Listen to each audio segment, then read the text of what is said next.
എല്ലാവരും ചേർന്ന് അടിച്ചൊതുക്കാൻ ശ്രമിച്ചിട്ടും ഒറ്റയ്ക്ക് പൊരുതി നിൽക്കുന്ന മത്സരാർത്ഥിയാണ് ജിൻഡോ. ജിൻഡോയ്ക്ക് കൂട്ടായി ഇതാ രതീഷ് ബിഗ് ബോസ് വീട്ടിലേക്ക് എത്തുകയാണ്. വളരെയധികം രസകരമായ ഒരു പ്രൊമോയാണ് വന്നിരിക്കുന്നത് അല്ലെ. നമ്മളൊക്കെ ശരിക്കും പറഞ്ഞാൽ കോരിത്തെരിച്ചു പോകുന്ന ഒരു പ്രൊമോ. ഗംഭീരമായ ഒരു കംബാക്ക് ആണ്. സീസൺ 6 ഇന്നീ കാണുന്ന ലെവലിലേക്ക് ഉയർത്തിക്കൊണ്ടു വന്നതിൽ തുടക്കത്തിൽ ഗംഭീരമായി പണിയെടുത്ത മനുഷ്യനാണ്.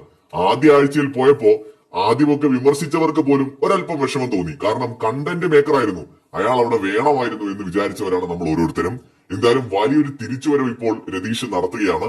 ജിൻഡോ തന്നെ കൺഫഷൻ റൂമിൽ പോയി രതീഷിനെ കൂട്ടിക്കൊണ്ട് എല്ലാവരുടെയും മുന്നിലേക്ക് വരുന്നു എന്നത് ബിഗ് ബോസിന്റെ തീരുമാനമാണ്. കാരണം രതീഷ് പോയപ്പോ അവിടെ കണ്ണീന്ന് ആരെങ്കിലും ഒരു തുള്ളി കണ്ണീര് പൊഴിച്ചിട്ടുണ്ടെങ്കിൽ അത് ജിൻഡോ മാത്രമാണ്.